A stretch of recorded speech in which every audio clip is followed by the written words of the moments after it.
Bom dia, sexto ano. Boa tarde, boa noite, tudo bem com vocês? Espero que sim. Espero que tenham tido um ótimo final de semana, aproveitado bastante e certamente estudado. Professor David, mais uma aula de português. Pessoal, como nós vimos nas últimas aulas, nós estávamos estudando aí os tempos verbais. Nós vimos aí o pretérito, presente, futuro e todos os outros tempos verbais aí, né? Vimos aí o pretérito, perfeito, mais que perfeito e o pretérito imperfeito, tá bom? Também vimos aí o presente. Eita, que esse carro do ovo gosta de mim, viu? Esse carro do ovo gosta de mim. Então, vimos aí o presente e vimos aí também o futuro, né, pessoal? Enfim, todos esses três tempos verbais aí nós já abordamos nas últimas aulas, tá bom? E hoje vamos continuar nosso assunto estudando sobre a concordância verbal. Tenho certeza que a gente já abordou isso aí na aula, vocês conseguiram entender. Para complementar, vamos utilizar nosso livro, tá bom? Peço que vocês abram aí na página 328 do livro grosso, tá? Página 328, o livro grosso. Ok, gente? Página 328, livro grosso. Vamos lá? Temos uma pequena explicação aqui concernente o sujeito, tá? Vamos fazer a leitura explicando o que é a concordância verbal, para que serve, qual sua função, etc. Tá bom? Vamos lá. Página 328, livro grosso. Tem aqui, né, uma charge, né, de 14 de janeiro. Vamos fazer a leitura dessa charge. Diz aí, né? A culpa pelas enchentes é da chuva. Aí diz assim, nossas autoridades adoram chove não molha. Então, pessoal, aí o que diz assim, a charge foi publicada em 14 de janeiro de 2011 pelo jornal O Tempo de Minas Gerais. Na ocasião, grande parte da região metropolitana de Belo Horizonte estava sendo afetada por graves chuvas. Sabendo disso, responda às questões. Pronto. Aqui fala um pouco, né, sobre o sujeito. Mas essa parte vamos deixar para depois. Vamos pular para a página 329. Bom? Página 329. Mas antes, vamos completar a explicação aqui da página 328, que diz assim, o sujeito, em geral, apresenta um núcleo, isto é, a palavra mais importante, pois concentra seu significado básico. Em regra, o núcleo do sujeito tem sempre valor substantivo. No exemplo acima, portanto, o núcleo do sujeito é o substantivo autoridades. Tá? Vou colocar aqui o que foi. Deixa eu colocar aqui. A charge diz assim, né? A culpa pelas enchentes é da chuva. Nossas autoridades adoram um chove não molha. Pronto. Então, nesse caso aí, o sujeito dessa oração aqui é nossas autoridades, tá bom? Então, quando o sujeito é formado por apenas um núcleo, temos um sujeito simples, como em eles são muito diferentes.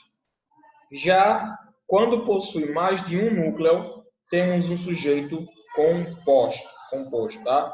Como em os animais e as plantas de uma região compõem a fauna e a flora, tá? Ou seja, pessoal, quando temos apenas um sujeito, tá bom?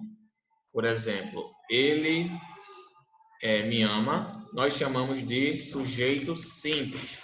Quando temos dois sujeitos, ou seja, duas pessoas conjugando o verbo, nós chamamos de sujeitos compostos, tá? Por exemplo, ele e ela me amam. Nesse caso aí temos um sujeito composto, tá? Porque temos aí dois sujeitos, tá? Temos o ele e temos também o ela. E na oração acima, nós temos ele, tá bom? Ou seja, pessoal, dependendo aí de quantos sujeitos tiverem na oração, nós chamamos de sujeito simples e sujeito composto, tá? Mediante essa explicação, eu vou colocar algumas orações aqui e eu quero que vocês identifiquem quais orações têm os sujeitos compostos e os sujeitos simples. Vamos lá? Vou colocar um pequeno textinho aqui para vocês.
Pronto, pessoal.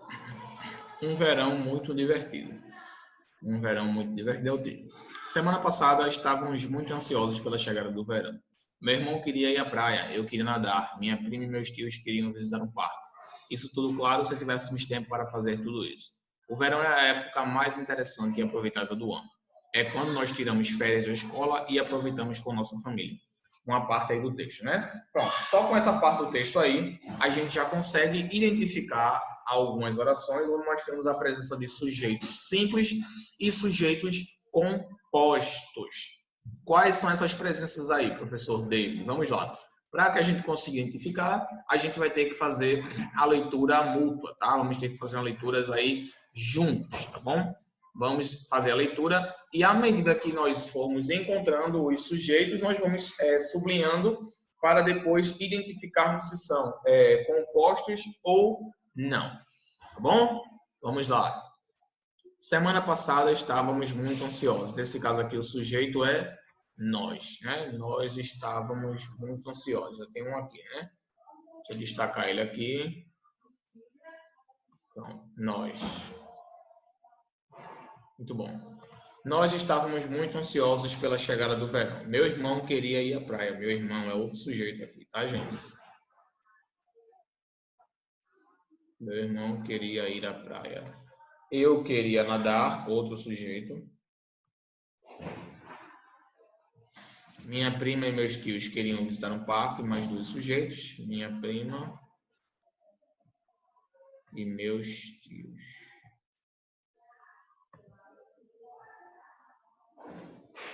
Minha prima e meus tios queriam visitar um parque. Isso tudo, claro, se tivéssemos tempo para fazer tudo isso. Tudo claro, se nós tivéssemos, né? Então temos aqui um outro sujeito, se nós tivéssemos tempo.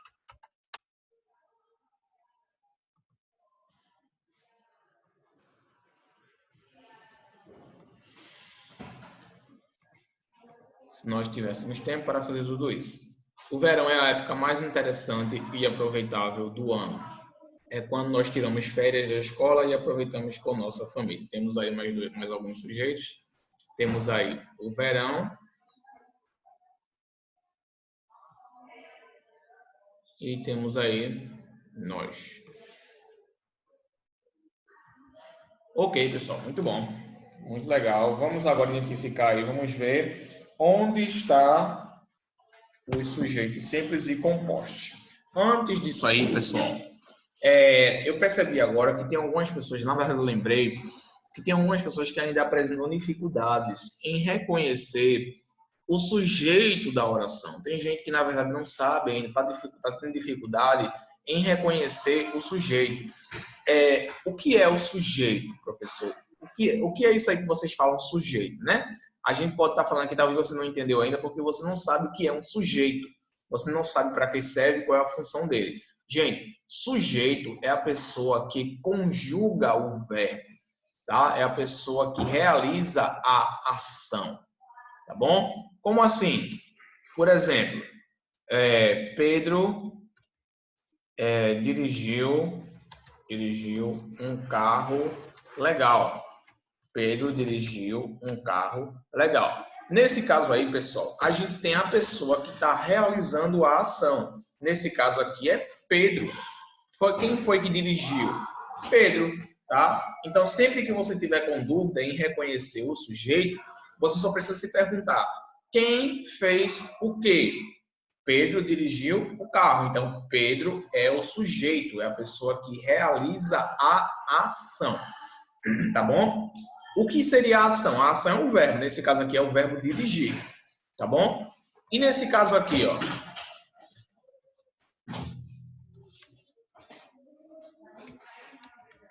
Um trator dirigiu Pedro. Nesse caso aí, pessoal, quem é o sujeito? Será que o sujeito é Pedro ou o sujeito é trator? Um trator ou Pedro? Nesse caso aí, pessoal, o sujeito é um trator. Um trator. Por quê? Porque está dizendo aqui, ó, um trator dirigiu Pedro. Claro, pessoal, que essa oração aí ela não faz sentido, né? Claro que não. Isso aí eu só coloquei para exemplificar, tá bom? Mas não faz sentido. Só quis mostrar para vocês que muita gente pensa que sujeito é o nome de pessoa, mas não é. Sujeito é quem conjuga o verbo. Nem sempre vai ser uma pessoa que conjuga um verbo. Pode ser um objeto, por exemplo, o animal, o gato comeu a ração. O gato comeu a ração. Então, nesse caso aí, ó, a gente está vendo que quem foi que praticou a ação? Quem foi que comeu a ração? O gato. Então, o gato é o sujeito. Nessa segunda aqui, ó, um trator dirigiu Pedro. Quem foi que dirigiu? O trator. Então, o trator é o sujeito da oração. Entendeu, pessoal? Então, é só vocês pensarem na pessoa que realiza a ação. Só isso, não tem nada demais. Essa é a pessoa, é o sujeito, tá? Alguma dúvida? Não, né? Perfeito. Então, vamos lá. Então, aqui é o sujeito. Deixa eu colocar aqui. Sujeito é a pessoa que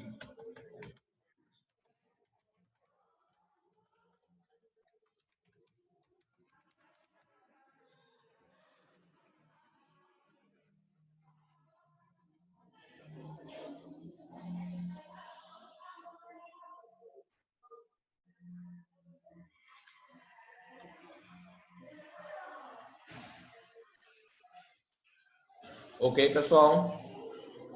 Vamos lá. Então, o sujeito é a pessoa que realiza a ação, tá? Vamos lá, então.